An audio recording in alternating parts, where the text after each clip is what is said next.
Hey there, fight fans. Don't forget to like, share, and subscribe this episode of Combat Sports Talk.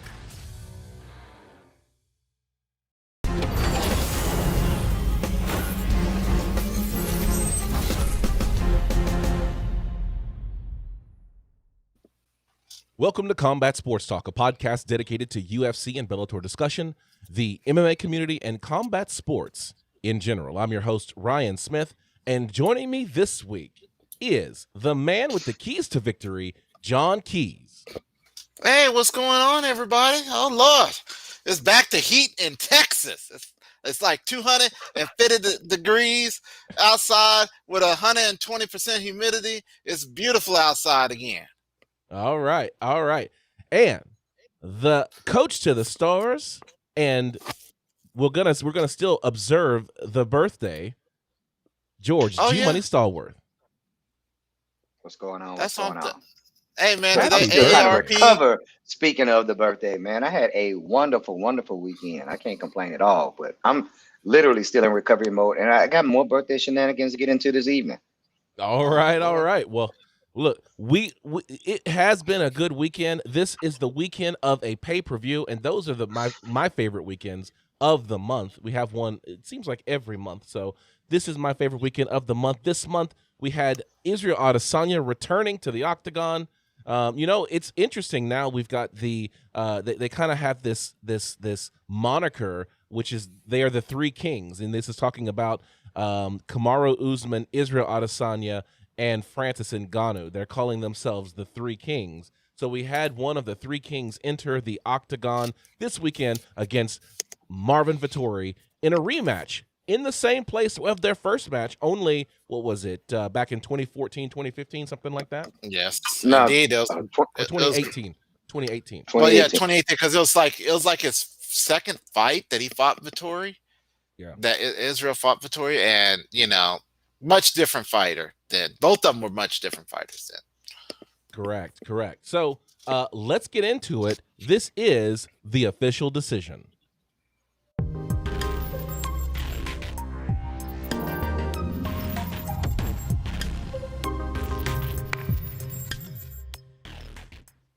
This is the official decision. This is where we look at the results from Saturday night. That is UFC 263, Israel Adesanya versus Marvin Vettori, 2 Saturday, June 12, 2021, at the Gila River Arena in Glendale, Arizona. We had 5 fights on the card. The first fight of the night, Paul Craig versus Jamal Hill. Jamal with a little more exotic spelling. We were calling him Jamahal, it is actually just Jamal. And so Paul Craig defeated Jamal Hill. It says by technical submission armbar, but the official record says TKO at 159 in round number 1. Now, first off, we got to do this, Mr. Keys. You see what's on the run sheet, first line. We got to do it. Yeah. We ate some crow on that one.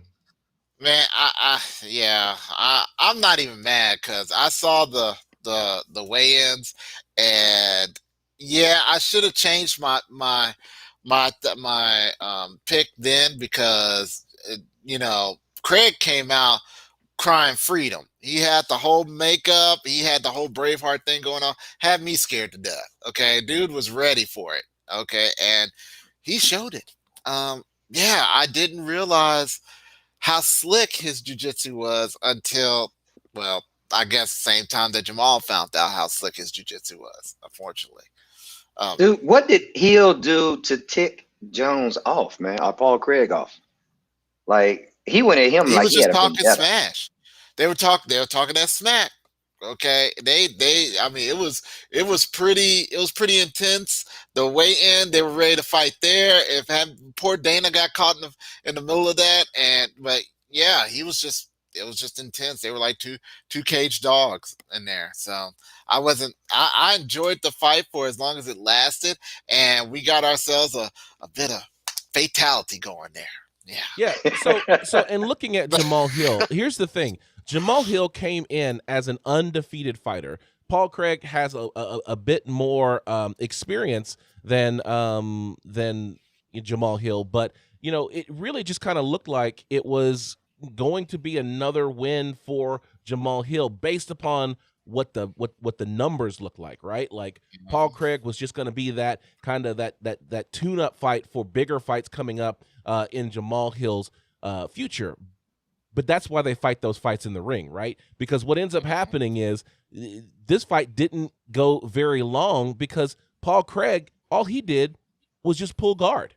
Like, he ran up to Jamal Hill, grabbed him by the arm, pull guard, and pulled Jamal Hill on top of him. Yeah. And poor Jamal thought and you could definitely tell there was a bit of inexperience on Jamal Hill's part because he tried to simply pull himself out of that guard and didn't realize what was going on with his right arm. Or maybe he did realize, like, oh, I can't do this. And then that's when the pain game started. That Craig slipped on a pretty slick armbar, and he was like, "Hey, guess what's mine now?" It was a straight out of Kill Bill Volume 2, where he was like, "This arm is mine now," and he took it, and he wasn't going to let go. And yeah, and are we going to talk about that? Are we really? Yeah, Let's talk about it. Let's talk about it. Okay. It's his. Paul Craig had a lock on Jamal Hill's right arm, and he was trying to pull that one out. He tried to pull out the right arm, and that left his left arm there for the taking. And so while he was focused on the right arm, like a magician, you get him looking at one place, and then you switcheroo on the other. And so Paul Craig switches to an arm bar on the left arm. That thing pops, and then it flaps. Yeah, now we're gonna call it dangle, okay? Dangle. Yeah. I love how when Craig realized that he dangled his arm, he immediately went from being on a vendetta against Hill to he changed the method and went to striking Hill as a result, because he knew there was nothing else he could do to that arm. He had already torn it off and rendered it asunder. Man, that was a nasty dislocation. And I know everybody keeps talking about the referee that just happened to be, I guess, officiating over that particular match.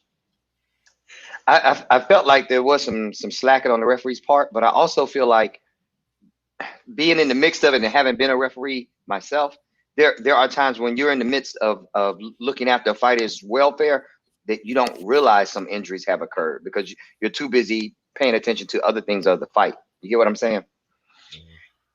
The referee definitely could have done a better job, and that fight should have been stopped, way earlier than the snap. He was flailing like a fish out of water, man. Okay, he was literally like, "Come on and stop this." Okay, poor Jamal Hill's arm was like his that's arm why was like. I think all that movement is what threw the referee off. I think because Hill was jerking so hard to get out, the referee thought that he was defending, basically, in some sense of the word, and wasn't really paying attention enough to realize that arm was about to fall off. Okay, Yeah. Me as a non-referee, okay, when I saw that arm pop off, I've seen previous encounters with Frank Mir and Tim Silva being the first one where the ref literally saw it go pop. And he was like, "The fight is over." Okay, that's the point I'm trying to make, though, John. Is we see it from the screen because we've got camera angles.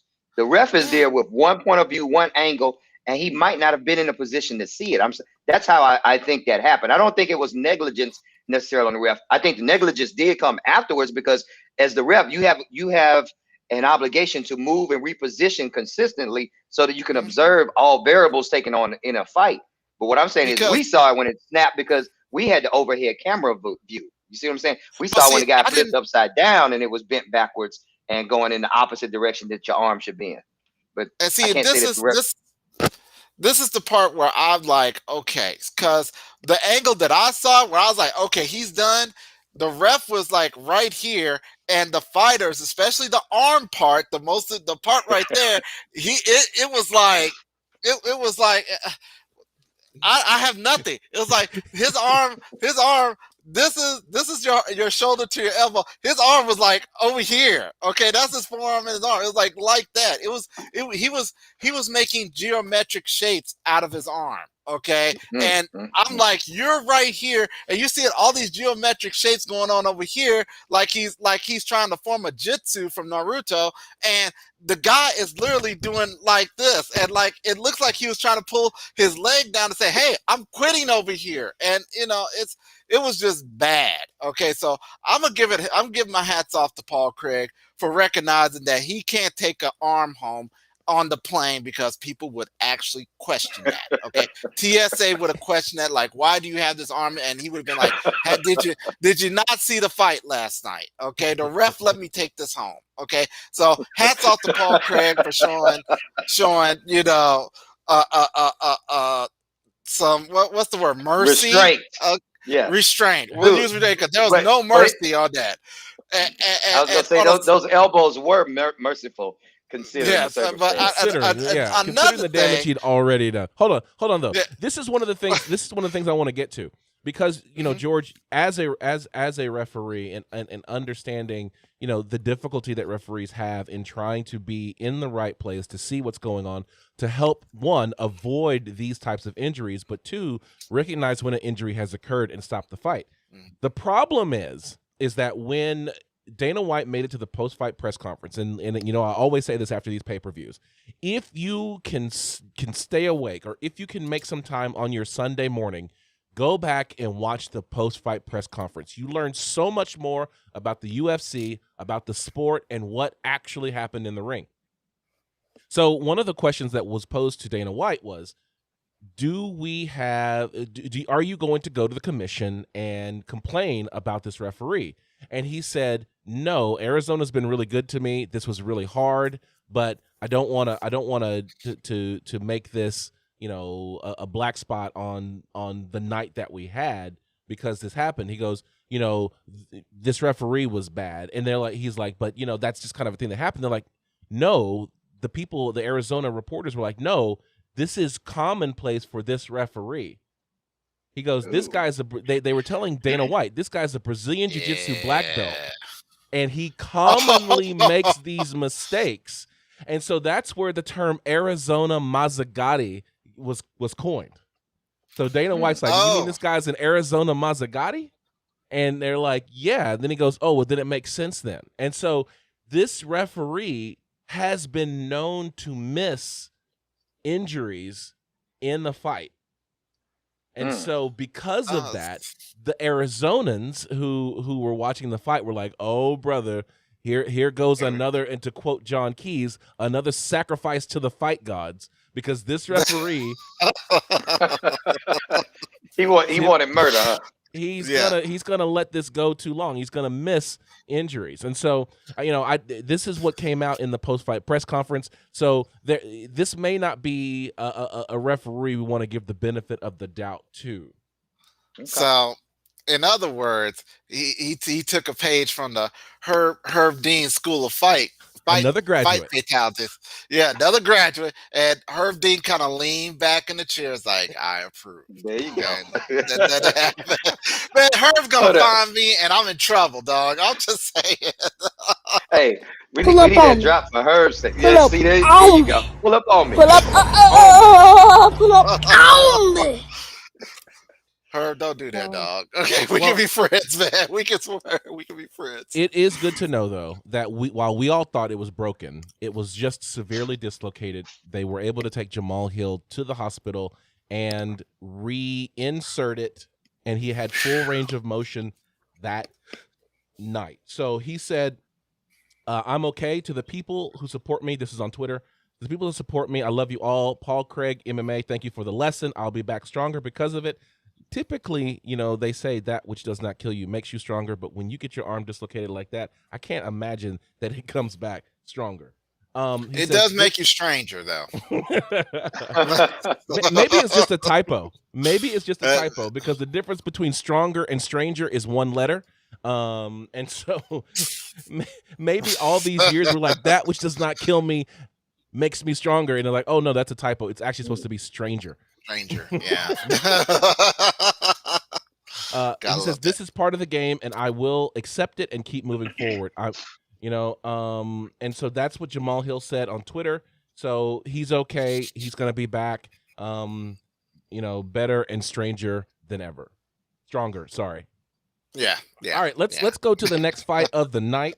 The next fight of the night was Damian Maia versus, remember the name, Belal Muhammad. All right. And this fight was unanimous decision. Belal Muhammad was able to stop 20 out of 21 takedown attempts. And this is one of those times where, I like to call Damian Maia the most dangerous man at welterweight. And the only reason why I do that is because if Damian Maia can get you down and he can execute his Brazilian Jiu-Jitsu in an offensive way, then he becomes a very dangerous person to have to deal with.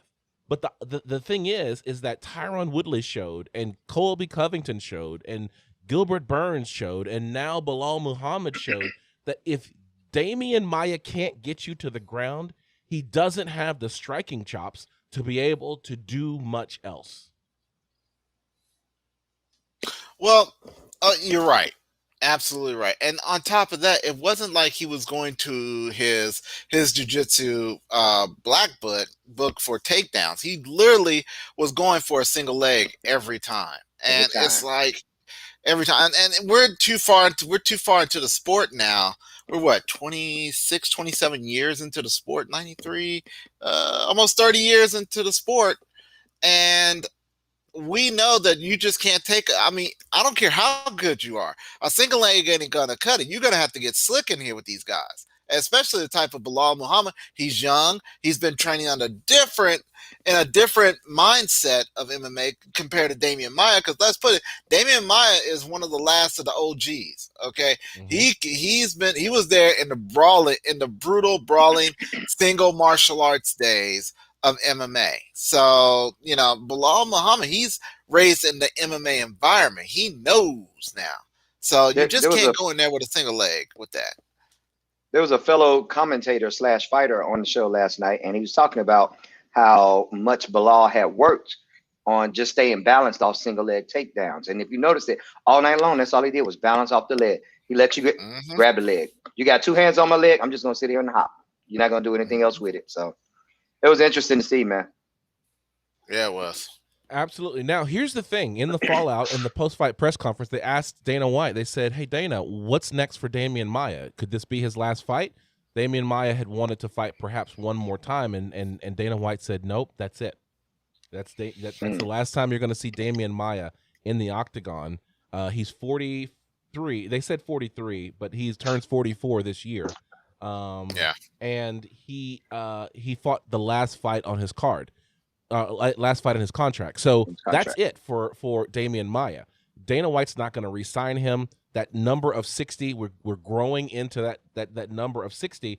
And the fact is like we were saying, he didn't show any versatility. He didn't show any growth. He only went for that single leg. He didn't get it. He had 3 rounds to get it done, and 20 out of 21 times he failed to do that. So, I hope that a guy who fought for not only the 170-pound title against Tyron Woodley, but a guy who fought for the 185-pound title versus Anderson Silva, is able to look back at his career and say, I did a lot of great things. And so he will be able to look back. And even though he didn't achieve the pinnacle of the sport, he did come close twice. And that's something to be proud of.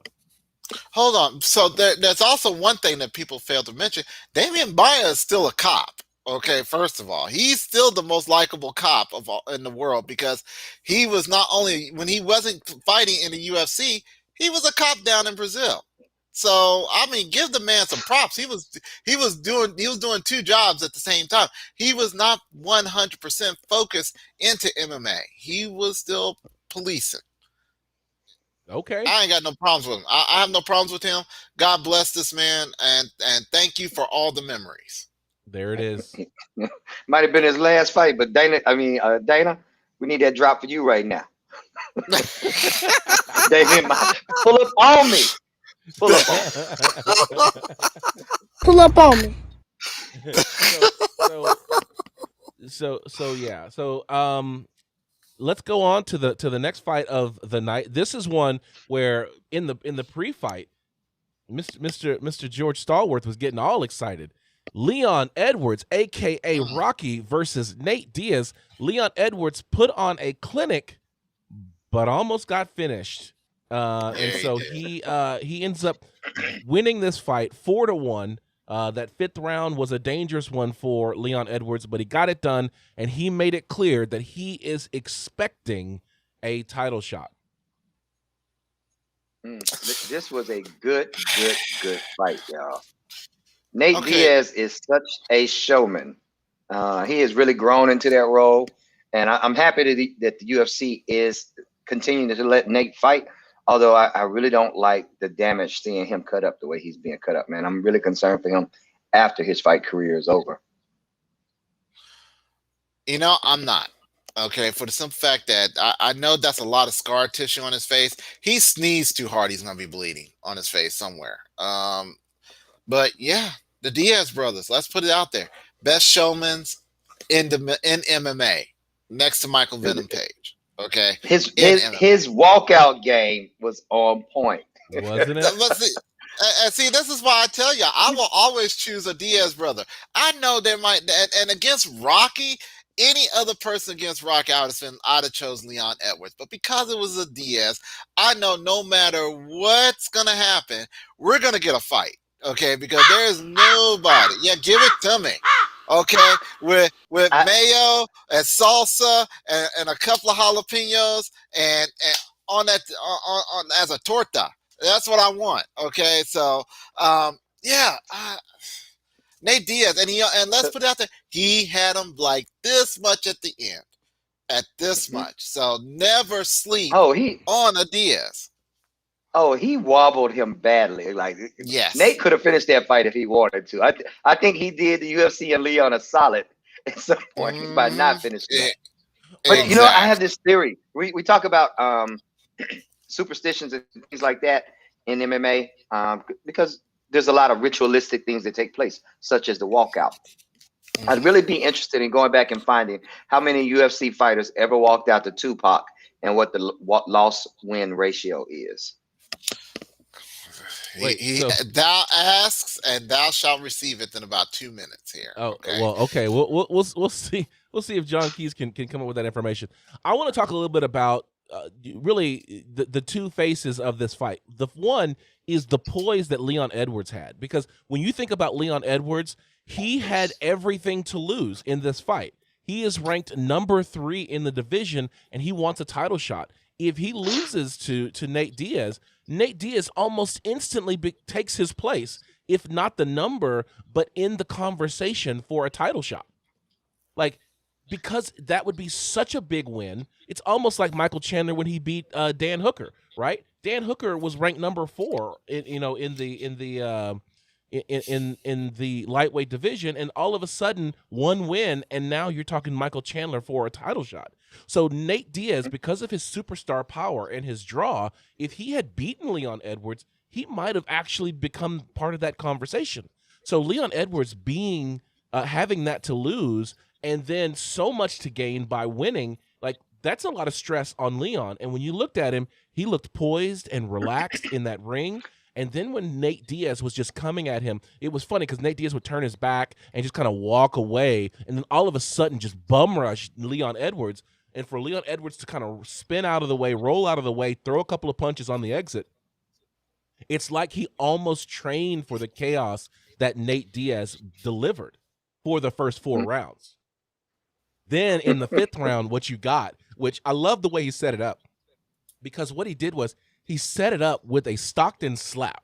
So he slapped, open hand slap with the right, and then came back through with his whole body on the left and landed right on the jaw.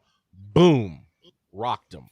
And then pointed at him immediately. Yeah. It's like, knew. I got you. I found you. I see you. Yep. He's like, there you go. That's who I've been looking for. And that's the beauty of it. You know, and you know, and that's what it is, right? It's kind of that. All it took was one punch. It just takes one punch, and the whole fight changes. And so then it was Leon Edwards trying to escape. And you know, it was funny. I was listening to some people talk, and they were like, you know, if Nate Diaz wouldn't have stopped and pointed at him and just rushed him, he might have been able to finish that fight. And I went and I saw some video footage of him training, and they were actually training that how to, you know, chase somebody and throw these big looping right hooks at them as they're trying to run away. And so you saw Nate Diaz trying to get that, but Leon Edwards, being smart, being safe, was able to wrap up and tie Nate Diaz enough to then escape and survive that last 60 seconds. So what a great fight. I was very impressed by both of these fighters, and I'm glad that that it had that action for the Nate Diaz fans out there. And on top of that, and on top of that, this was one of the rare fights where they felt that the Diaz brothers actually respected the fighter, because usually they have mad disrespect for him, but not this fight. And two, you know, it looks like that Nate Diaz is only 36 years old, so he's still got some fight in him, you know, and he's just, but yeah, I think he does. I mean, let's put it out there. I mean, the reason why that he wasn't able to chase Leon Edwards down, even though they trained for that, they're not the fastest fighters, but they're the marathon fighters. Those leg kicks kind of have been taking a toll on Nate. Yeah. And this is not the first time somebody's done that to Nate, you know, just back to back like that. Like, everybody knows now, if you fight Nate, kick his leg. That's the common thing. Because he doesn't check him. Yeah, he doesn't check his leg. He never checks him, and that's a weakness. So you need to learn to check. Check, Diaz, check. But on the opposite end of that spectrum, how about your boy Leon Edwards and that striking clinic? Everything, dude, they need to rename him Silky Smooth or something. His striking looked excellent. Dude, I have never watched him fight before, Ryan. I want to smack myself right now for not giving this man his proper due. Because I know I've been giving him hell for like the last few weeks on the show, talking about who has he fought? What's he done? I never seen him. Who is Leon? Rocky? Who ever heard of Rocky from England? Anyway, I take all that back. I take all that back. And so can we get that drop one more time for Rocky? wait, I want to know this. All right, does that mean that you're on the hype train?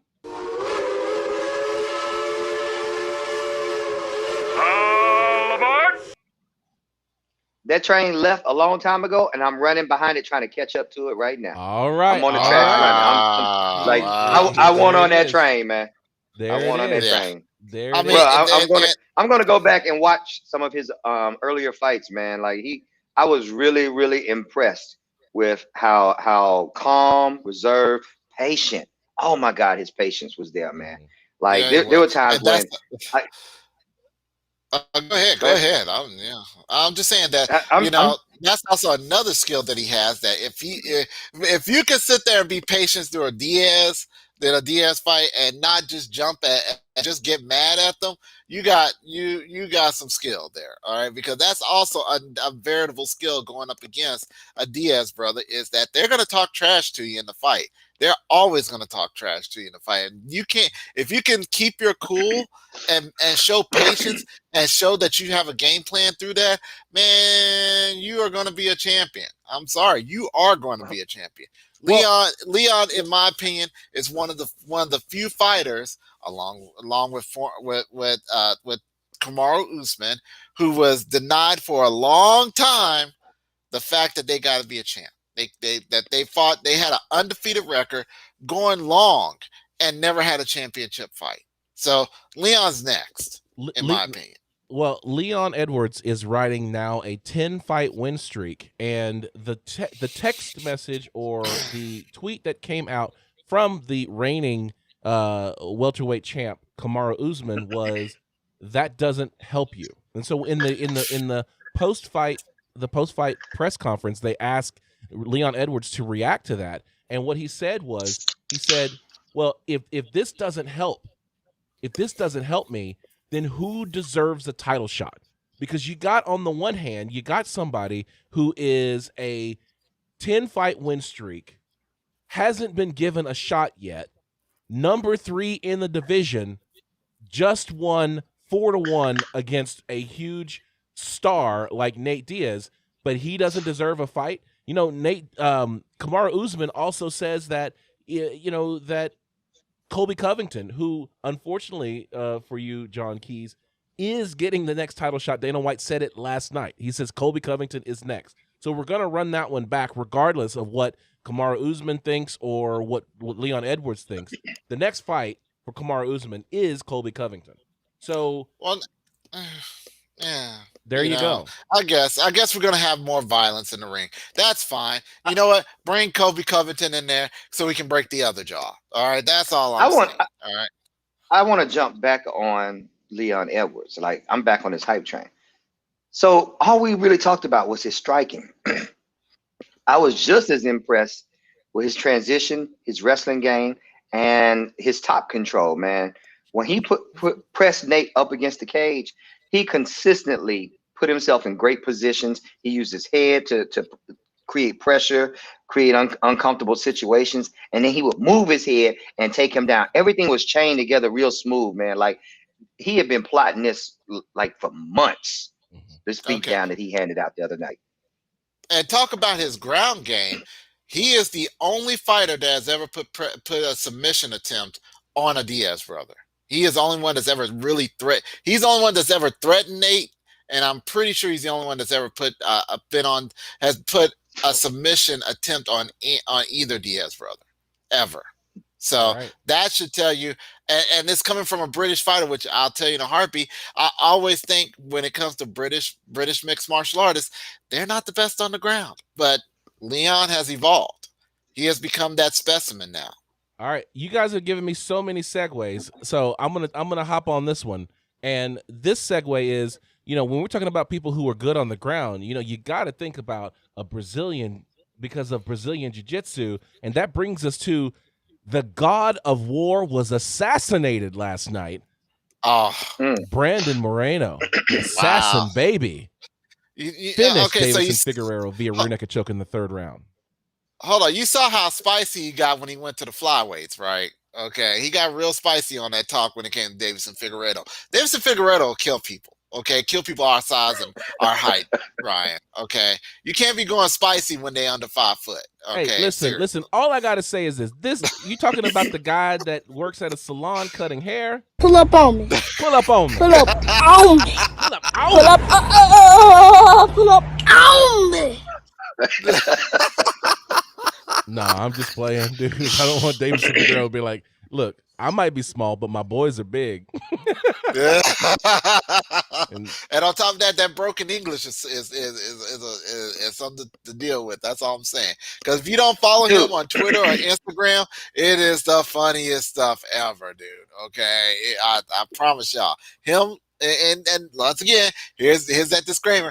I'm not trying to diss on the man's grasp of English, because y'all should hear my grasp on Spanish. But his was funny. Oh my God, it is so funny. So, you know, the fight went the way it's supposed to went. They need to run. We need to run this back as many times as necessary until we get that one. No, hold on. I know why you want to run it back. You want to run it back and play this thing as many times as possible until you can get Davison Figueroa winning this fight. No, bro. You picked Davison Figueroa to win this fight. Okay. You know, who did you pick, Ryan? Because it was just I had Brendan Moreno. I had the assassin, baby. Baby. Ladies and gentlemen, please go back to our previous episode, and so y'all can remind yourself why he chose Brandon Moreno. He chose it because I chose Figueredo. That's the reason why he chose. He said he had to choose the opposite. I had to hide and watch because, you know, I'm just saying, I wanted to be like, what you gonna pick, Mr. Keys? And you were like, I'm picking Davison Figueroa. And I'm like, okay, good. I'm picking Brandon Moreno. Dude, I have to tell y'all, this was another like epic fight that people should go back and break down and look at a lot of the little fine details that took place in this fight. Brandon Moreno's his transition game just as well, man. Every time Brandon would throw the right hand, he would duck off to the right, try to get to the hip, shoot for the takedown. Whenever he got hands wrapped around, he tried to put those two hands together. He went for trips, sweeps, and dumps. Like he just stayed chaining things together. Figueroa, that boy's striking is phenomenal. He is a hands down fighter. I don't know if y'all noticed that. Like he walks in with his chin up, chest out, like he really is the god of war, and throws hands from beneath his waist. And those are really, really hard to see. But he got dropped in the Exactly. first round. Y'all He got are dropped both being in the quiet first over there. round. He got All I'm dropped saying in is the first he round. has excellent striking. I'm saying watch it from purely a technical point of view. Don't watch the fight because you want one fighter to win or something like that. Watch it for what's taking place, what you're seeing, and the skill that is being displayed on that. And that's what I'm saying. Okay, He has superior. I'm sorry. Oh, go ahead, George. Go ahead. No, all right. I was So just I'll saying finish that for you. he has really, really great striking. You know, you would think with our headphones on, we wouldn't be able to talk over each other, but we do it all the time. It's just so exciting. It's so exciting. Because there's so much to say about these two fighters, though. Yeah. So go ahead, Mr. Keys, because I got a big point that I want to make, and so, but I want you to go ahead, Mr. Keys. Go ahead. Okay, what we saw here is with Figuerero and Moreno is the aftermath of the Mighty Mouse era. Okay, if it wasn't for Mighty Mouse, I hate to say it, if it wasn't for Mighty Mouse leaving, we probably would have never saw this fight. Okay, and because all these great fighters are now coming back in, life is being breathed back into the 125 division again. Let's see what happens. So if we have to let them run it back every weekend until we figure out who is the superior fighter, because they're both superior fighters. We have two fighters that are here, and then we have everybody else that's possibly here. Well, okay, if we could get Figueroa to stop fighting every weekend, you know, he might fare a little better. Well, nah, man, let him fight every day if he needs to. I think Figuerero needs to go to bantamweight. And remember, he was down to the last minute to make weight. Yep. So and this is what Brandon Moreno said. He goes, listen, when you have a fighter who is struggling to make weight the way that Davis and Figueroa did, he goes, I could see that he was slow to pull to throw these punches. He was a little bit lackluster in the ring, and he couldn't keep up with the pressure.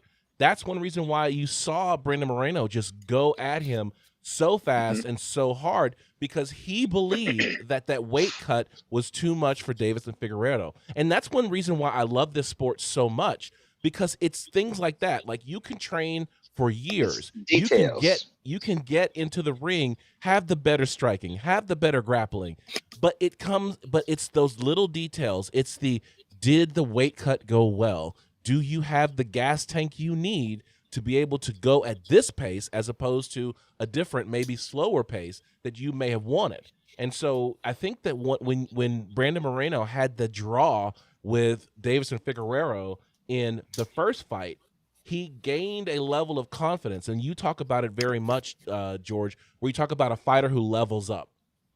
Yeah. And so what that draw did for Brandon Moreno is it leveled him up now, where he understood what it needed to happen in order to beat Davis and Figueroa, and the fact that he had the skill set to do so. And we saw it. He won the first round he dropped Davis and Figueroa. He stood and banged with Davis and Figueroa and dropped him. The second round, he took Davis and Figueroa down. Twice, didn't he? Something like twice, something like that. And then he finished a Brazilian jiu-jitsu expert with a rear naked choke. And it was a slick choke. He faked one and went with the other. Oh my God, it was slick. So John Keys, I know you like the violence. I know you like the competition, but I think we have determined who the better fighter is. And Brandon Moreno said that last night. He goes, listen, I know a lot of people want to see the Figueroa versus Moreno 3, but he goes, I won the first round, I won the second round, and I submitted him. What else do I need to do? Finish. Facts. He finished him. He finished him. No. No. Wait. If When he is dies, a rear he naked dies. choke not finished? Oh my gosh. If he All right. dies, he dies. Caesar Gracie Jiu-Jitsu. No, okay. So what I'm saying is, all right, yeah, you can sit there and say, all right, I submitted him, everything like that. There's still 1-1. Okay, so what? You put Figueroa back at like number No. 3 and have him No. fight again? No. He's coming back. He's No. going to come back. No, you are incorrect in that, sir. They are not 1-1. They are 0-1-1. Daves and Figuerrero, there was a draw. It was a draw. You're right. You're right. That was a majority draw. Dang. Okay. All right. Well, then it is what it is, and want to go back a few notches and earn his way back up, and we'll start it again. So it is what it is. All right, let's get to it. The main event of the evening: Israel Adesanya defeated Marvin Vettori 5-0, blanked him in the main event of the evening. There it is. The last style bender continues to march his way through the middleweight division. He has yet to be defeated. Marvin cried in the car. Man, he didn't cry because he still thinks he won. Okay, that's why he didn't cry. Yeah, when he heard those judges say 50-45, he was like, "What?"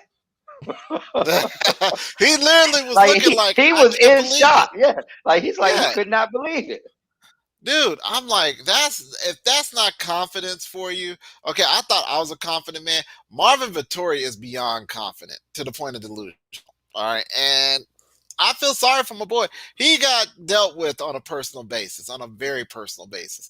There was nothing that he had that Adesanya wasn't ready for. And this, people, let it be said, what we saw last night was a true evolution of a fighter. We saw him go from a loss at a different weight division with a guy that pretty much took him down and owned him the entire match. And everybody thought, oh, that's his weakness. That's his secret. That's the answer to the Adesanya riddle. And so we had Vettori, who can put people on the ground and own them, and had nothing. Nathan. But anger and barbaric rage, orc rage. That's what he had for him, orc rage, and had nothing behind it. Yeah, it was an interesting fight. I was on the call last night. I did the play-by-play, and maybe Marvin Vettori could have been surprised at a 5-0 decision, but it wasn't anything better than a 4-1. He might have eked out maybe the first round or maybe the third round, but there was no way that he was anywhere close to winning this fight. And that's the thing that Israel Adesanya said, that they were talking in the middle of the ring, and Israel's like, okay, listen, this is MMA, this is martial arts.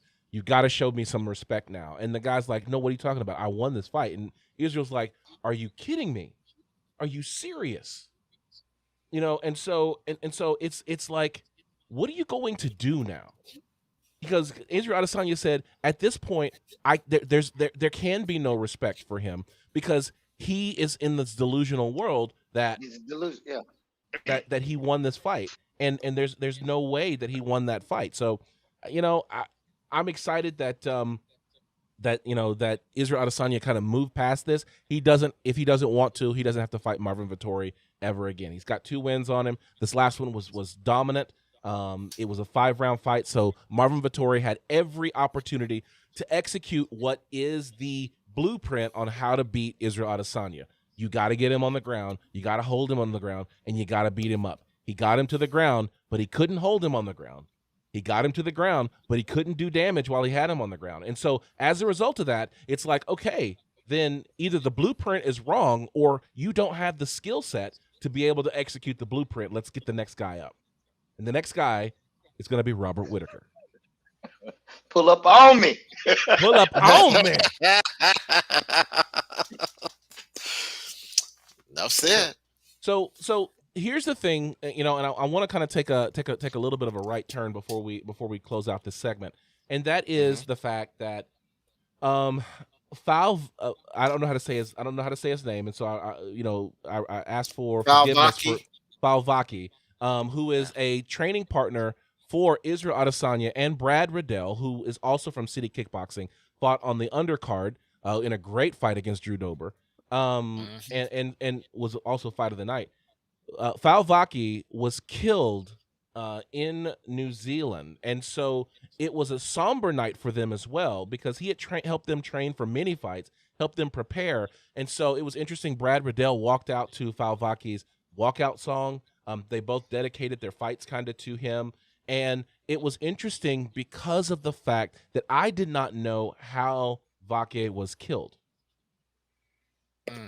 So this was something that also went on in the United States, but I didn't perceive it as bad as it perhaps is in New Zealand. And this is where someone is walking down the street, minding their own business, and then a practical joker of some sort jumps out from out of nowhere, throws a haymaker, and knocks the person out. Yeah, the knockout challenge. Yeah. Kind of the knockout challenge. Well, this is what actually happened to Falvaki. He was walking down the street, minding his own business. These guys come from behind and hit him from behind. Of course, we know an illegal strike to the back of the head is one of the most dangerous strikes in MMA, which is why it's illegal. And so they ended up hitting him in the back of the head and ultimately killed him. And so Israel Adesanya was saying that it's wrong because these guys are being charged with manslaughter, not murder. Yes. And so he was talking about how bad that was for him, is that how it was like this manslaughter is when you are out doing something and you accidentally kill someone in the process. This, they knew what was going to happen and they killed someone with a dangerous strike. Like, that's murder. And he felt like the law doesn't really address this type of attack when it comes to assault. And he was upset with the legislature for New Zealand. Go ahead, John. Well, let me put my legalese hat on. And mind you, I don't know Australian law. I do know American law. Okay. New Zealand, excuse me, and don't come for me, people. So with that said, manslaughter would be easier. I know why they went for manslaughter, because it'll be easy to prove. Okay, easier to prove, even though that the sentence for manslaughter isn't as extensive as it would be for murder. Murder would be harder to prove for the simple fact that you got to express intent. These men were doing something. They didn't premeditate a murder. They premeditated an assault. Manslaughter happens when you go out to do something and it's an unintentional murder. That's what the legislatives is pointing to. I get every bit of why Israel Adesanya is upset, and I agree with him. They need to change the law, and really and truly, I would find a lawyer that could argue murder in this case, but manslaughter is even more nuanced because the guy actually died from striking the ground. The kid hit him, and he hit his head on something on the ground, from what I understand, a slab of concrete or something like that. Right. And so they're going to have a really hard time proving intent. Exactly, because if they could prove that the punch itself killed him and he was dead before he hit the ground, then yeah, that's murder. But if he's saying that the murder, that him hitting the ground and he died from the blow from the ground that was started by the punch, that's manslaughter. And that's what the difference is. All right. At least in American law. There you have it, folks. And so it was a great card. I can't wait to see what happens next from this. Let's go ahead and wait a minute before you go. I'm sorry to cut you off, Ryan. You forgot to mention the tie for the fastest knockout last night. Okay. Terrence McKinney. Yeah. Terrence McKinney. He walked. It was his debut. It was his first fight in the UFC. Kid came out there and he had been fighting like 3 times already. He fought in April, he fought in March, April, and then last night. And he went out there, and they say he threw the first 2 punches were the knockdown punch. He set him up with the left, hit him with the right. He went down, followed up with 3 more strikes just to get it over with. There you have it. It There's was not just much else to say. I mean, fast it literally went. 7 seconds. Yeah, it was, and you know the interesting thing about this, in the post-fight press conference, they asked Israel Adesanya about Terrence McKinney, aka T-Rex, and Rex is spelled like a car accident, not the dinosaur. Right. And what Israel Adesanya said, he goes, I really like this guy. This guy waited in the lobby for me when we were at the Fighter Hotel. Like when they first moved in, they were getting their COVID tests. This guy was waiting in the hotel for me because he wanted a picture with me. That is dope. And he's that's the kind of thing where you have a guy who has this hope and has this fire for wanting to be something and this dream. And he says he could feel it. And it was like electric that this guy, you could see his dream, because Brandon Moreno was that same guy. And I was sending you guys video of behind the scenes after UFC 263, where Brandon Moreno is talking to Israel Adesanya, and it's just that hope and that dream. And there's even a clip, I think it's on Twitter or something like that, or maybe it's Instagram. And it was in 2016, Brandon Moreno was holding the old style UFC belt, and he goes, someday this will be mine. And then last night it became his. So, there's a whole angle about this sport that Terrence McKinney now is on that road where it's a fighter and all he's got is these right here and his dream. And last night he took another step forward to putting his name alongside the Israel Adesanyas, of the Brandon Morenos, of all of those guys who became champions, who said someday I'm gonna be there, and they did. Yep. Amen. All right. So let's go ahead. I'm so surprised Kalechi didn't make today's show, considering Brandon's performance last night. It is what it is.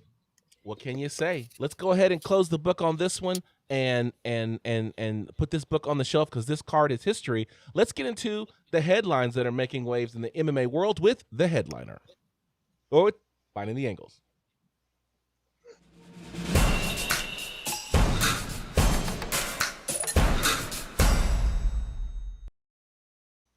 All right, this is Finding the Angles, and this is where we talk about the headlines that are making waves in the MMA world. We're going to talk about the number one thing we're going to talk about today, and that is the headliner.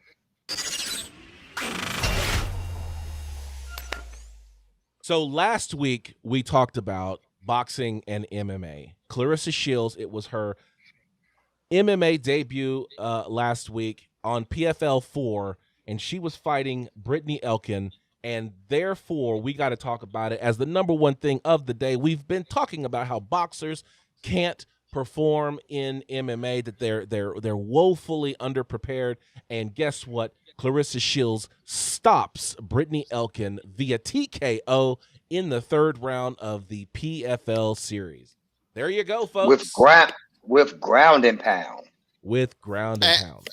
Ground and pound with denial at times. The girl tried to get out, and Clarissa was not really having that. So there you have it, folks. Boxers can succeed in MMA. No, they can't. No, they can't. They're garbage. It's garbage. It's a lie. It's a lie. Don't believe it. Clarissa Shields, as much trash as she talked that night after beating Brittany Elkin, it's all fake.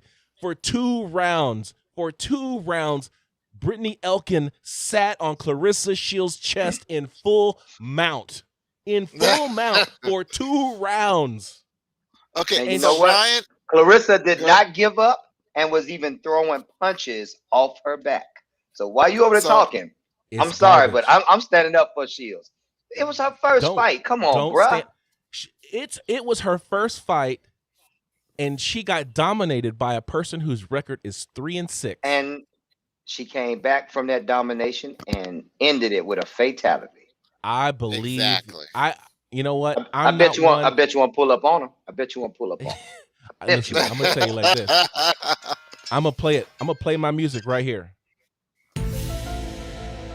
This right here is it's a setup, because I'm gonna tell you like this.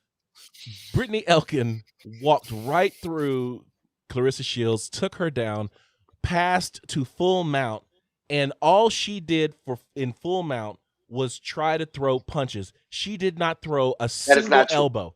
She did not. No. Hold on. She did not throw a single elbow. Then she transitioned in the second round after spending 2 minutes in mount to an arm bar, and miraculously, Hercules, T-Rex, freaking Clarissa Shields yanked her arm out of a just pulled her arm right out of an arm bar, right out of an arm bar. She didn't have to roll. She didn't have to spin. She just went, boop.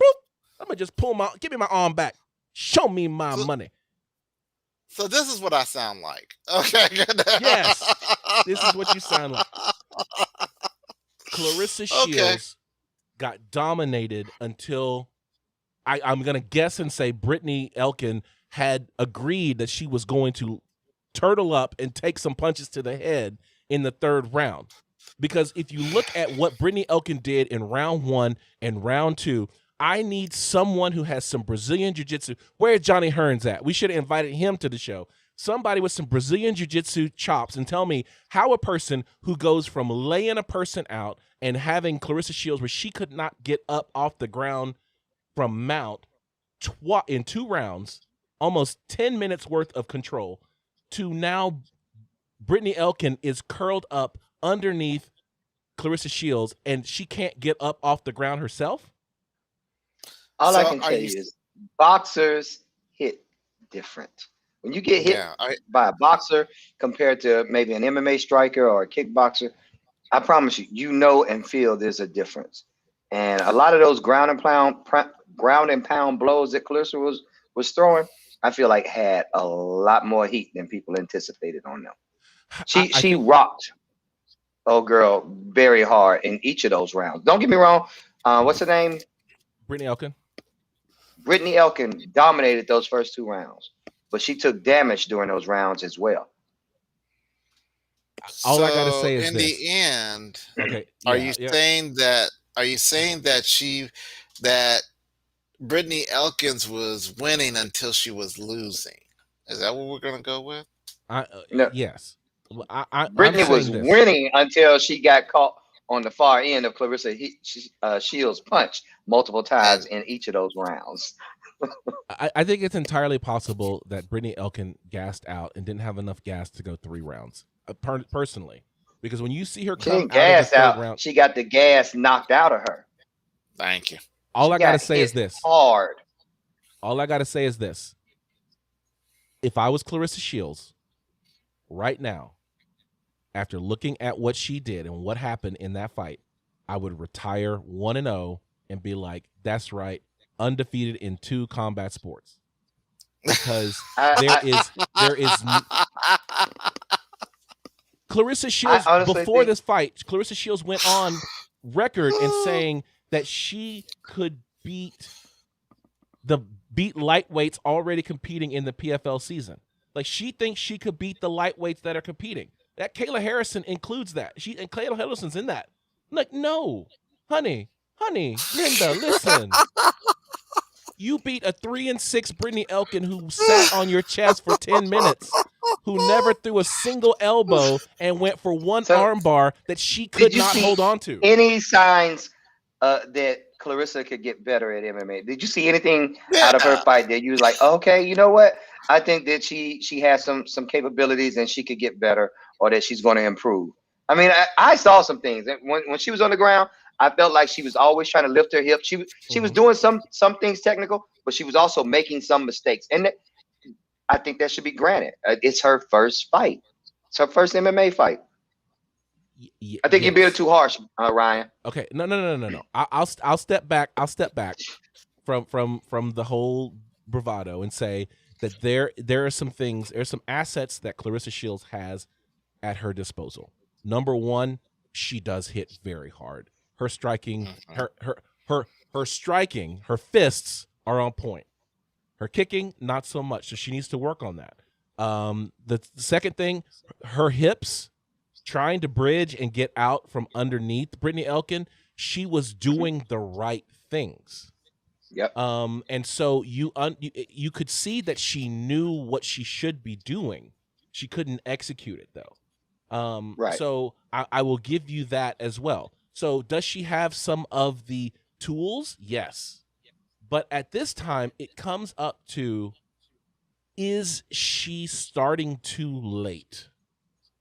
Can she make up the ground to actually be something more than just a footnote that a boxer competed in MMA and didn't get embarrassed? I don't think that she is going to be able to get into that conversation where she is competitive at the higher levels of the sport, even at the PFL level. We're not even talking about like Bellator or even the UFC. Because think about it. At what point do you think Clarissa Shields would be able to handle someone like, I don't know, Amanda Nunes? Well, okay. So let's Jermaine talk about Durand to me. You want to see Clarissa versus Jermaine Durand to me? She's only 26. Okay, first of all. All right, Okay. so let's put a little respect on her name. She can learn quickly. Okay. Will she be at a Jermaine Durandame level? Maybe. Give her a couple of years. This is, like I said, 26 years old. When she's 30, Jermaine will be like what, 48 or something like that. Yeah. You know, there's a funny story. I don't know if it's true or not, but there was a question they asked Michael Jordan. You know, if the 96 Chicago Bulls played the LeBron James Lakers, who do you think would win in a 7-game series? Or maybe not in a 7-game series, in a game. And Michael Jordan said, well, the 96 Bulls would win. He goes, well, how much do you think you'd win by? He goes, only maybe 3 or 4 points. He goes, why do you think only 3 or 4 points? And he goes, because we'd be by about 60 by now. Yeah, Jermaine Durandame in a few years, he's 37. She'll be in her 40s by the time Clarissa Shields is competitive. All right, so maybe Clarissa Shields can grow into it. I'm not going to say that she can't. No one, anyone with a dream. We just proved that anyone with a dream can achieve great things. What I'm saying is, the people who are saying that, oh, Clarissa Shields is a boxer and boxers can make that MMA journey and they can cross over, boxers can handle the MMA thing. I'm saying that you cannot use this fight that Clarissa Shields had against Brittany Elkins as evidence that boxers can just walk in the octagon or in their case, the decagon, because it's 10-sided. Right. Boxers can't just walk into MMA and succeed. That's correct. Just because Clarissa Shields TKO'd Brittany Elkins this past week doesn't mean that she is now the poster child for boxers making that crossover. Because so much went wrong and so much was bad about that fight that even though we will only remember the outcome if we're a casual fan that Clarissa Shields TKO'd Brittany Elkins in the 3rd round, Brittany Elkins dominated Clarissa Shields the entire fight until she didn't. And that's why I say it's strange things are afoot. It's weird. Go back and watch it. Let's watch it together. Because when she came out in the 3rd round, she looked listless. Brittany Elkins looked listless coming out in the 3rd round. It's like, what the heck? Who is this person? And bring back that dominating force that was wrapping up and rolling up Clarissa Shields in the first 2 rounds. That's all I'm saying. Mm-hmm. Speaking of boxing, we had our show on Sunday. Sunday night was Mayweather versus Logan Paul. We never got to finish that conversation. So results from that fight, I have to go on record and say that I was wrong. Because I said that Chad Johnson was not fighting. Chad Ochocinco Johnson, the former Bengals receiver, was not fighting on this card. And actually he was. And I didn't get to watch the fight, but I heard he did really well till he got dropped in the 4th round. But he would have won the fight if it wasn't just an exhibition. Speaking of boxing, we had our show on Sunday. Sunday night was Mayweather versus Logan Paul. We never got to finish that conversation. So results from that fight, I have to go on record and say that I was wrong. Because I said that Chad Johnson was not fighting. Chad Ochocinco Johnson, the former Bengals receiver, was not fighting on this card. And actually he was. And I didn't get to watch the fight, but I heard he did really well till he got dropped in the 4th round. But he would have won the fight if it wasn't just an exhibition. I have We to say, also, I have to agree. Yeah. yeah, we also had Luis Arias versus Jarrett Hurd. Arias won by split decision. Badu Jack had a late fight replacement.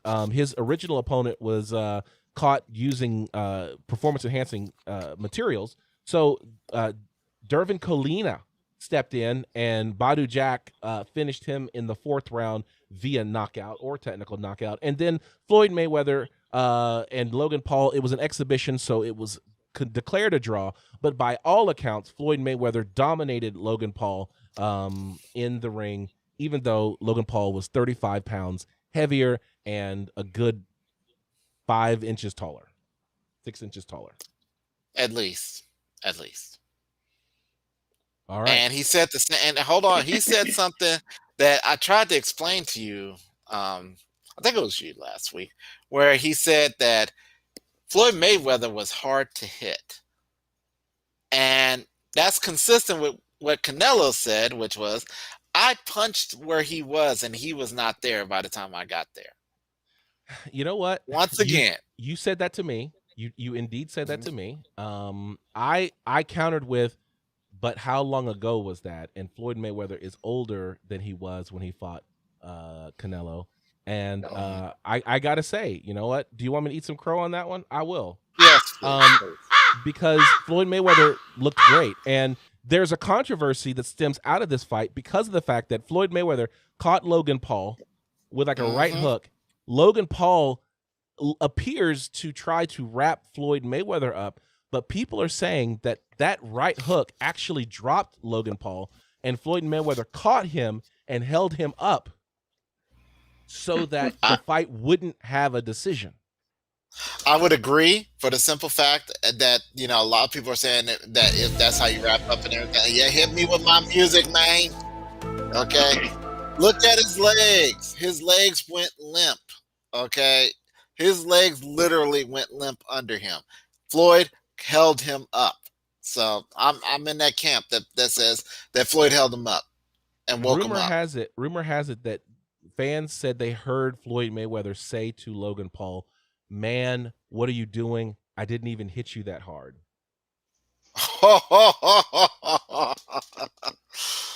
Oh man. So that's a rumor. It's all rumor, but at the same time, there's a lot of people who believe that Floyd Mayweather saved some embarrassment for Logan Paul. Interesting fact was that fight did 1 million buys. Allegedly. No, not allegedly. It did. Did you purchase it? I didn't purchase it. You know, I went and watched John, it at did you our purchase that local fight? watering hole. Come John, on, did you dog. purchase that fight? And there are plenty of No, games say on it. Steam Don't- that I'll buy before I buy that. I did not even watch I watched highlights of it. I did not. What do you think I was gonna say there, Ryan? I thought you were going to reveal your penchant for finding deals on pay-per-views. Whoa, Ryan, that hurts. That wounds me. That wounds me right here in the middle of my chest. Are we talking about man. dark web searching stuff? Oh, you know, I know, man. I mean, you would think that I would have such a dirty, dark, evil side that I would go and pirate stuff. No, my God. I didn't. I just said you find deals. You know, I didn't say anything. I didn't say the P word. I just said that you have a penchant. I guess that's the P word for finding deals on pay-per-views. There you go. 3 P words. Alliteration Penchant, there almost. Yeah, I saw that. Pay-per-view. Yeah. No, Okay. so it's not allegedly. It's not allegedly. George, what Dana White said in the post-fight press conference last night, they asked him about it, and he says, "You know what? They really did those numbers." He goes, "I spoke to people who know, and they really did do 1 million buys." He goes, "Jake Paul, Triller, they did not." He goes, "But Floyd Mayweather," and he goes, "I didn't talk to Floyd. I talked to other people, and they really did do 1 million buys." He's on record having confirmed 1 million buys for Floyd Mayweather versus Logan Paul. So that's like $50 million they made that night. That's just in just the the buys alone. And the buy, buys that's alone. not even talking about the ad. Because what didn't Mayweather say he already made $30 million just on advertisement alone? Right. So you have all the ad buys, leading up to the fight. You've got the actual pay-per-view buys. You've got the ad buys during the show, and then all the sponsorships of all the sponsors on the event. So just the ad buys are $50 million, but you could easily have $100 million worth of revenue generated from all the sponsorships and ads that were purchased on that night. But we can't up no fighter pay in UFC. Okay. You know what? Apparently, I'm going to have to take up Casey's. We're not going to have that. Look, we're not going to have that discussion tonight. Just saying. But we're going to talk fighter pay. Let's put that on the run sheet for next week. We're going to talk fighter pay because Dana White had some things to say about fighter pay as well. I know that it was one of those things where it's very charged. In our private chat group, we went back and forth about that, and so we want to get those discussions on the air so that you guys can participate with us. Tyron Woodley has claimed that he is getting paid more to fight Jake Paul than he'd ever made in the UFC. Dana White says, and this was also last night, Dana White said, that's a lie. The lie detector proves that that's a lie. I should get Mari Povich. We'll get a Mari Povich drop. So that, because what he said was, he goes, look, if he's making more, then just show us. Dana White's like, listen, that's how you sell a fight. That I'm making more for this fight than I did in the UFC. He's trying to get eyes. He goes, that's how you promote a fight, and I'll grant you that. But if you're really making more money, Tyron Woodley, then just show us. And Dana's always had a thing for Tyron. Oh, yes, he has. But at the same time, if Tyron Woodley was really making more money than he had ever made at the UFC, then Dana White, I don't believe that Dana White would be so cavalier about being so smug about, okay, then Tyron, just show us. Come on, show us how much more you're making, because he doesn't believe that Tyron Woodley is actually making more money. So. Well, I understand why he's saying that. Okay, Dana's saying that because if he does say, well, you know what, go ahead and prove it, show us how much money you have. Then he's like, look, this is how much money I'm making. That puts it all back on Dana. Dana doesn't want to. Dana doesn't like it when people pull those receipts. He hates it when you pull those receipts. But Dana White is asking for the receipt because he doesn't believe that it's going to be. Yeah, if Tyron Woodley showed that I'm making, let's say, what was it? John Jones asking for $15 million because he wanted half of Deontay Wilder money, right? So if Tyron Woodley goes, I'm going to make $15 million to fight Jake Paul. Here's the receipts. Now Dana White has a problem. Yeah. Because that's a former UFC champion. That's a former MMA fighter who left the UFC with 4 losses, pulling a paycheck of $15 million for a single fight against a YouTuber. But how many more fighters are sitting out there saying, I'm making more money over here than I was making at the UFC? There's a lot of fighters saying that. The crack in the solidarity comes not from going to Bellator, because it's not as good. I'm not in that. No. The crack in the solidarity of the fighters comes in when a fighter goes over to boxing.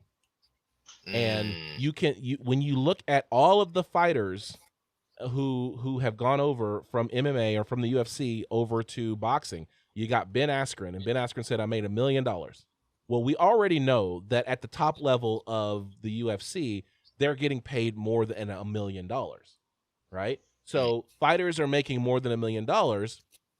So Dana White, Ben Askren making $1 million in the UFC. I don't know. Ben Askren only fought 2 times. He fought Robbie Lawler, and then he some of your top guys though aren't making $1 million in the UFC. Hell, Paulo Costa just got upset because they offered him $350,000 for a fight. It's like, no, I can't. I'm not fighting for that. So I think that's a more realistic number of what these guys are really getting paid in the UFC. And even less than that because they bumped that up just because he's fought Izzy. Yes, but at the same time, was the Jake Paul Ben Askren fight the headliner For that Triller? card? Yeah. Yeah. So you have to start thinking about how did they arrive at that $1 million? Because if you are a champion and you are the headliner of a card and you're getting revenues from the pay-per-view buys as well, then it's entirely possible that you make over $1 million when all of the revenue sources are calculated. So we only see we're not the just talking about dollar champions. We're talking about the other 460 fighters on a roster. Yes, but the other fighters on the card, you think Chad Ochocinco? What do you think what do you think he got paid? Handsomely. I don't think he got paid that much. I don't know. I don't know how much he got paid. We need to get our research department on that. How much? Which fighter are we talking here? Ben Askren? Any of the fighters on the main card. Any of the fighters on the main card. Like, how much did they get paid? So, yeah, we know how much Floyd Mayweather and Logan Paul got. But, but Floyd Mayweather also owns his own promotion company. And so he sits there and he is also making money as the promoter as much as he's making for being the fighter as well. He's double dipping there, right? So when we start looking at someone like Dervin Kalina or Luis Arenas or Jarrett Hurd, I guarantee you they're not making millions of dollars. I got to answer. He tweeted early that Monday after the fight that it was easy money that he made of $1 million. Chad Who Johnson. said that? Chad Ochocinco Johnson made $1 million. Boom. $1 million. One digit, a lot of zeros behind it. That I stand corrected. has to rub some people really, really raw. Yeah. I don't care who you are. If you're a fighter right now and you in the UFC, you throwing up in the toilet when I just said that if you're watching us. Okay? You threw up in the toilet on that one. Okay? But it goes back. We need KC back on. KC, you need to show up next week, dog. That's it. I can't fight this fight. A more in-depth conversation about this next week. Stay tuned next week, people. We're gonna have fight. We're gonna talk about fighter pay. Fighter pay is the conversation next week. That's what we're gonna talk about. Last thing, so we can go ahead and wrap this up. In the city of Saint Isidore, Quebec, Canada, there is a new statue of a former UFC champion by the name of Rush George St. Pierre, who looks like Barack Obama. Have you seen it? I haven't seen it. It's a statue of George St. Pierre. You got a picture of it? But the head looks like Barack Obama. Hold on. Let me see if I can find it. Googling this right now. Yeah, I'm going to see if I can put it on the screen too. All right. And so Twitter is going crazy because they're like, this looks like Barack Obama with no shirt on. All right, let me put this over here. Yeah, I got it. Hold on. Oh, my goodness. Yeah, it doesn't look like George. So I don't see it. I don't see it yet. I'm going to zoom in here. Just get to the face here. All right, there you go. And here you go. Barack Rush St. Pierre. Oh, Jesus. My fellow Americans, I just want to say I am not impressed by your performance. Man, Barack should be known as Barack the Rock Obama. So there you go. You ever wanted to see former President Barack Obama, and color's right too. If you ever want to see him as a fighter, there you go. There it is. All right, let's go ahead and finish up the show with our flash fight picks. We've got UFC Vegas 29, Korean Zombie versus Ige. Check that. I got his name right finally. Yes. Let's do it. This is the fight card.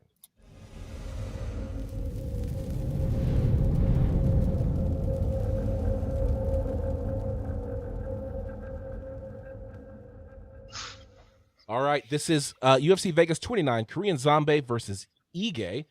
This is Saturday, June 19th, 2021. That is Juneteenth, by the way, for those of you who are keeping track.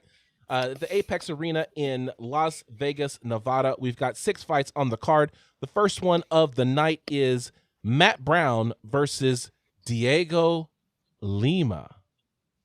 There you go. Why they keep pulling out Matt Brown? Why y'all keep messing with this man? Because he is immortal. Man, didn't y'all see what was it not enough what he did last time he was in the ring? Was it not enough? Leave this man alone. Okay? Don't be calling out this man. Every time y'all see him, just say, "Hey, Mr. Brown, how you doing?" and keep it rolling. This man will kill somebody. Okay? Sorry for your luck, Lima. That you're gonna have a patch on your beard when it's all said and done.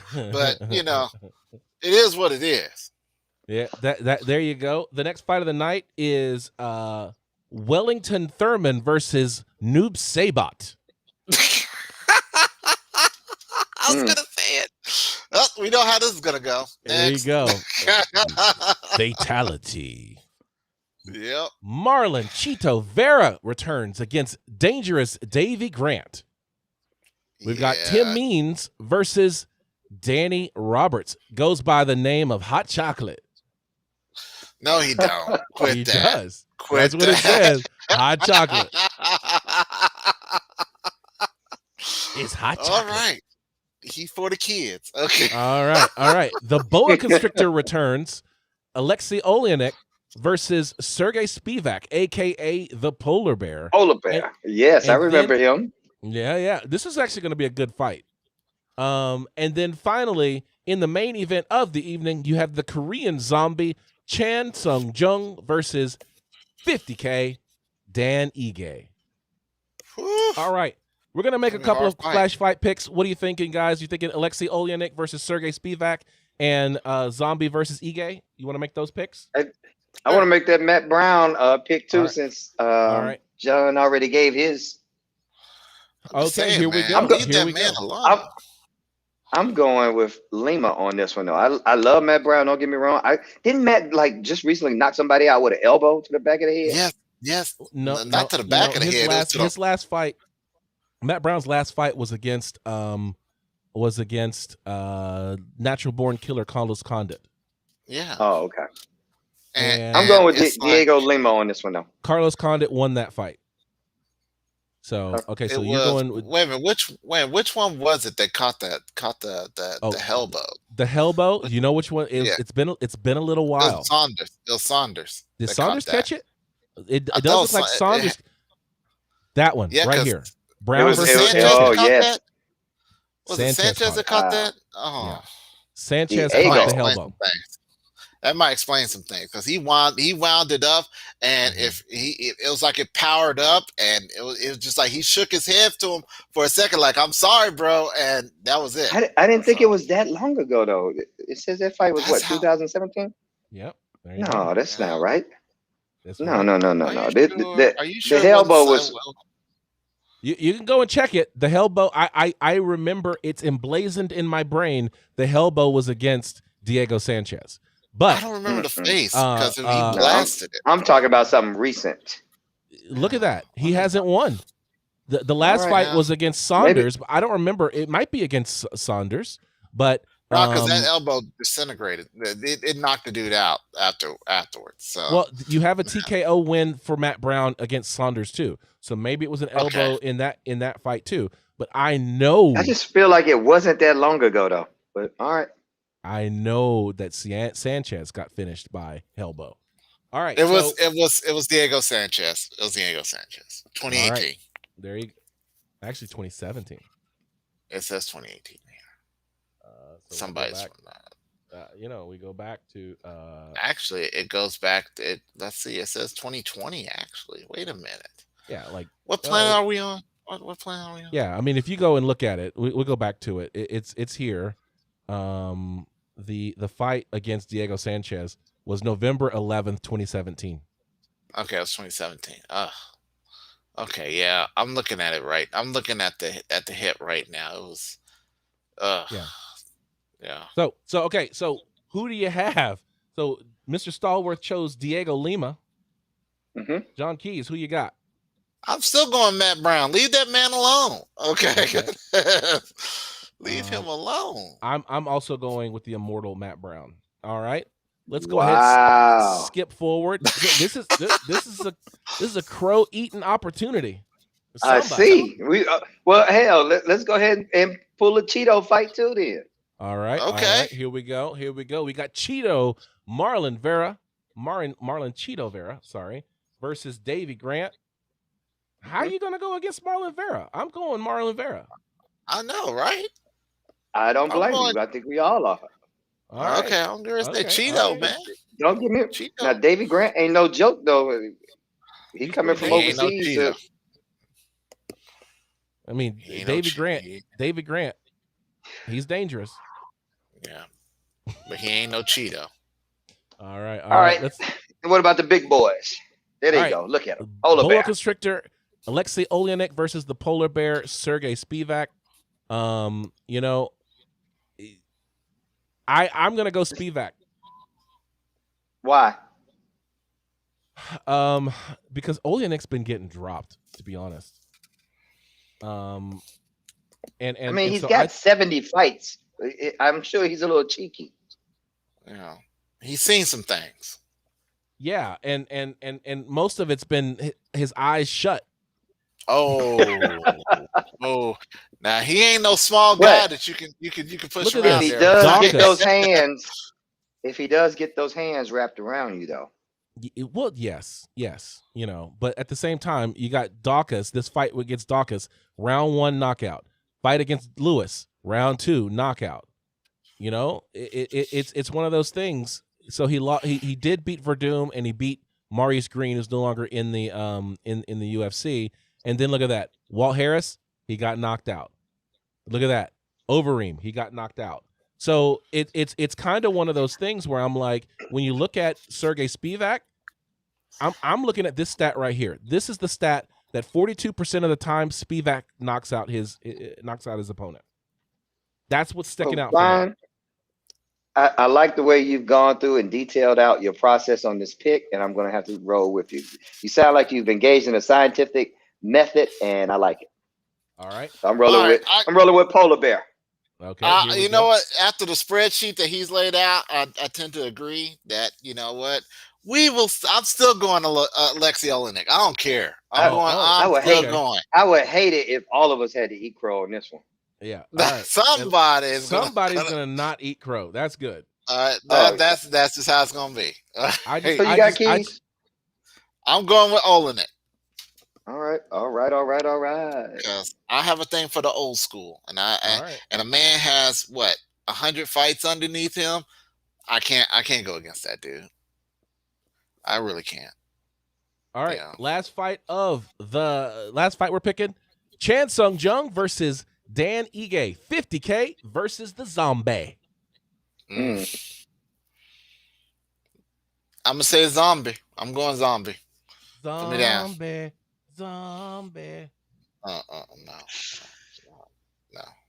not you. No, don't do Mr. that. Stallworth. I'm giving it thought, man. I'm just. Where's this fight taking place in Vegas? The fight is taking place at the Apex Arena. Yeah, I'm going to go Ige. I think that small octagon is going to favor him.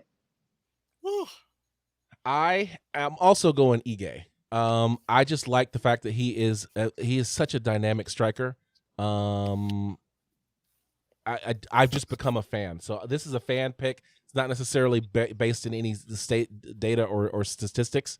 You know, it's the one thing that I can say is I like to look at these significant strikes metrics that comes from UFC stats. The landing per minute versus the absorbed per minute. It looks like you've got a better striker in Chan Sung Jung, but Dan Ige is so durable. Dan Ige is so dynamic and fast. I just feel like he's going to be in Zombie's face the whole night, and I think he's going to. Do you know why they call him the Zombie? Thank you. I was going to say because he's so damn durable. Yeah. Oh, Dan Ige's durable. Yeah, you're facing a zombie. I mean, did you not see was it Chris Lieben and Chang Sung Jung at one point that they were just literally just throwing punches at each other? They didn't know what planet they were on. Hold on, or I might be mixing my fighters again. You know, I do like to mix my chocolate and my peanut butter here. Hold on, let's see. Korean zombie. Speaking of hot chocolate. Hey, Ryan, I'm gonna tell you, I like that sly dig you gave to Maurice Green too. See, I meant to catch you when you did it earlier. Did you hear him when he did it, John? He's like, yeah, Maurice Green, who's no longer in the UFC. I was like, ooh, burn. Ooh, Really? yeah. I mean, he just got his pink slip like 3 weeks ago. Yeah, something like that. Yeah, brother can't even wait to get. I wanted to like Maurice Green. I wanted to follow him. He's got a great story. Moved his family to like New Mexico or Las Vegas from like Ohio, and so he could focus on training. And then he promptly got dispatched. And then next thing you know, I didn't see him fight again, and he was out. Like, it was just craziness. So it's unfortunate. I sorry if I came off as a little bit flippant or cavalier. You threw some shade. Yeah, that was some pettiness going on there. Look, you was like, okay, he got knocked out by Block. He got knocked out by Block. He beat Maurice Green, but he's no longer in the UFC, and he got knocked out by. Yeah. Not a quality win, Oleanick. Not a quality win. I'm just saying. Like, I was like, wow, that's Petty Crocker right there, man. That was pretty good. Good. All right, hey, let's get out of here. Follow us on. Oh, you got something, John? No. Go ahead. Go ahead. Follow us on social media on Instagram. I'm at Combat Sports Talk. Let's go to you, John Keys. Okay, I'll go me. Yes, I'm at Keys to Victory, where I am now chronicling my weight loss progress against my friendly rival there, George Stallworth. Even though my shoulders is messed up, and George is literally punching people every day for weight loss. Are getting punched every day. Yeah, that's what's happening. Let's hear your social media, Mr. Stallworth. Darkside _ Muay Thai _ You can find me there all day, every day. Okay, and you can find us at www.combatsportstalk.com. We are on all of your favorite podcasting platforms, so please like and subscribe. Follow us. Let's see. There we go. Follow us on any one of these right there to the right. Shout out to MMA Junkie, MMA Fighting, MMA Mania, Bloody Elbow, and the Intelligent Defense Discussion Group, and all the other sites that provide us the stories that we use on our show. So, on behalf of George G Money Stallworth and John Keys, my name is Ryan Smith, reminding you to keep your hands up, your chin tucked, and throw bombs. We'll catch you next time.